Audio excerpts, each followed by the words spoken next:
Jangan dulu yang lain, fokus.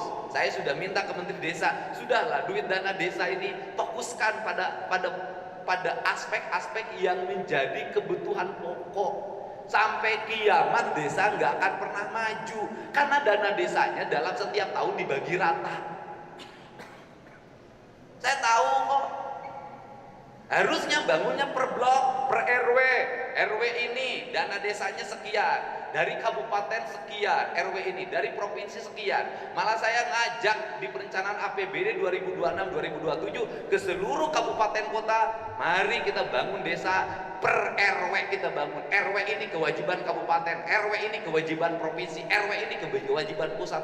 Bangun secara paripurna, sanitasi lingkungannya, rumah rakyat miskinnya, jalannya yang berkualitas. Nggak bisa polanya sekarang duit 100 juta dibagi 25 ewang ke RT kemudian dipasangkan jadi jalan lingkungan, aduk tempelkan tahun harap coplok deui. Dibikin ketahanan pangan, doma batur di aku. Ieu balong batur di aku dipoto. Itu foto naon? Ketahanan pangan, doma batur, hayam batur. Gak bisa. Harus rencana antara ide gagasan besar kita yang dikelola di gedung sate seperti ini belum tentu nyambung ke teknis kalau para pengambil keputusannya nggak ngerti. Nah, jadi ini harus dibenahi. Nah, kemudian yang berikutnya adalah apa pesannya? Jangan diperiksa. Saya ingin menyampaikan, Pak Sekda, kita koordinasi dengan Mendes. Seluruh belanja desa nanti pakai e-budgeting. Itu cara yang efektif. Kenapa? Kalau e-budgeting maka seluruh dana yang terkelola tidak boleh penggunaannya, pengeluarannya tunai, semuanya harus transfer ke RT, transfer ke panitia, transfer ke manapun transfer. Anda nggak akan capek lagi ketika didatangin orang, cukup liatin tak bukti transfer, nah pasang di depan kantor desanya, ini belanja sekian, ini transfer sekian ke saya, ini penerimanya, ini nomor rekeningnya, selesai Pak. Pemeriksaannya juga bisa jarak jauh, nggak usah didatengin.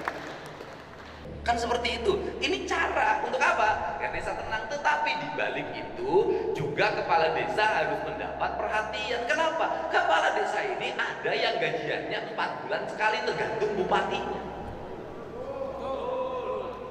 Tergantung bupatinya. Saya dulu ketika jadi bupati, kepala desa gajiannya 4 bulan sekali. Saya jadi bupati waktu itu langsung per bulan saya rombak. Dulu kepala desa bikin pemilihan kepala desa iuran calonnya. Saya jadi bupati waktu itu gak boleh iuran, biayanya harus disiapin oleh Pemda. Waktu itu gambarnya ganas, kemudian kadu, saya ganti dengan foto orang. Waktu itu satu desa itu satu TPS panjang, saya robah itu per TPS per RT. Nanti sebentar lagi kita coba Jawa Barat pemilihan kepala desa dengan e-voting. Kita coba e-voting. Sudah, nanti daerah yang sudah maju kemudian bikin e-voting. Sudah, karena e-voting kepala desa mudah kontrolnya. Kita coba nanti dengan e-voting. Kenapa? Kita harus mengalami sebuah proses kemajuan. Nah, untuk itu ini diperlukan orientasi. Sehingga Pak Sekda, kita nanti bicara dengan bupati wali kota, harus ada standarisasi pengupahan kepala desa. Gak bisa satu desa ini segini di sini begini, gak bisa. Ini standarnya Jawa Barat, harus ada. Kalau saya sih tetapin kepala desa itu minimal upahnya 5 juta, itu minimal di atas UMK, minimal.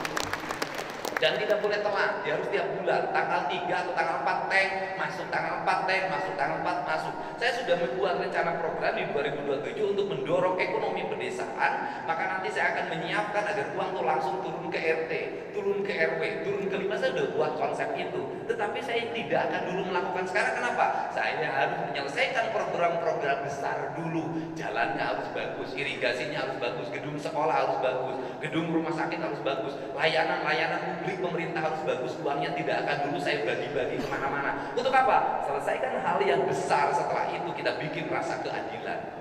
Ini cara. Nah, untuk itu saya menginginkan kepada kepala desa ini, sahabat saya, teman saya, selama ini selalu setia pada saya, terutama Abdesi. Dan saya juga harus memiliki rasa cinta pada kepala desa untuk meningkatkan kesejahteraan aparaturnya, dan kemudian juga rasa cinta untuk tidak lagi kepala desa terjerat oleh kasus hukum. Nah, Bagaimana caranya agar kepala desa tidak terjerat kasus hukum? Gampang. Karena desa itu kan kecil. Nanti kita bikin MOU saja dengan Pak Kapolda, dengan Pak Bukajati. MOU-nya apa? Pemeriksaan kepala desa dilakukan setelah ada hasil kerugian negara yang diaudit oleh BPK, BPKP. Nanti bisa kerjasama dengan BPKP. Jadi audit dulu, ada kerugian negara, baru diperiksa, ya kan? Nah, ini yang akan saya usulkan, khusus kepala desa. Kenapa? Anggarannya juga kecil. Anggarannya kecil. Nanti diperiksa. Jadi setelah ada, jadi orang boleh Anda dilaporin oleh lawan politik Anda, oleh berbagai kelompok masyarakat yang tidak suka pada Anda, tapi kalau laporan itu tidak dilampirkan kerugian negara, maka laporan itu tidak bisa diproses. Maka saya akan membuat audit kerugian negara, audit rutin, yaitu audit dibuat dalam setahun 2 kali. Yang berikutnya adalah Pak teman-teman ITB, nanti harus kita punya rumusan. Ini harus punya identitas.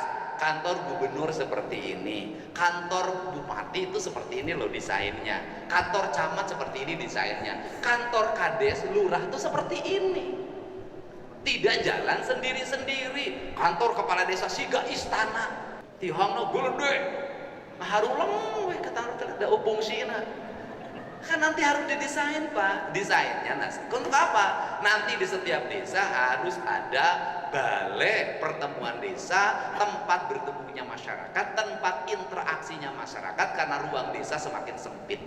Yang berikutnya adalah Pak Kepala BPMD seluruh Jawa Barat, rasionalisasi desa. Kenapa? Karena ada desa yang penduduknya 3.000, ada desa yang penduduknya 150.000.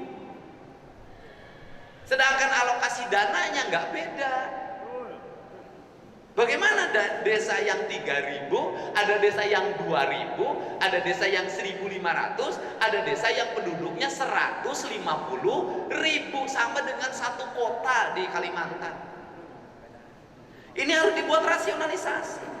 Di sini saya punya gagasan, desa-desa yang sudah mengalami industrialisasi, yang masyarakatnya sudah masyarakat heterogen, kebanyakan perumahan pemukimannya adalah dikembangkan oleh developer, harus segera dirubah menjadi kelurahan.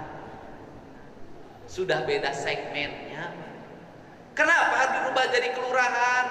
Karena kalau dibuat tetap jadi desa, politiknya politik demokrasi terbuka, itu nanti banyak yang jadi kepala desa tidak ngerti budaya di situ, tidak ngerti sejarah di situ, karena dia urban dengan jumlah yang banyak dan penduduk aslinya tinggal 500, sedangkan penduduk pendatangnya sudah 30.000. Ini sangat tidak baik. Kenapa? Culture, Pak. Karena ciri khas desa itu adalah kepala pemerintahan dan kepala adat. Kalau presiden itu kepala pemerintahan dan kepala negara, maka melekat dua dalam diri presiden, kepala negara dan kepala pemerintahan, dan itu melekat pada diri kepala desa. Ya dia tokoh adat, ya kepala adat, ya dia kepala pemerintahan. Ya dia harus punya hubungan administratif dengan auditor, BPK, BPKP, inspektorat. Dia hubungan administratif dengan bupati, dengan camat, dengan menteri desa, dengan presiden, dia punya, tetapi dia harus punya hubungan emosional spiritual dengan seluruh semesta yang menjadi cikal bakal asal muasal penciptaannya di sana.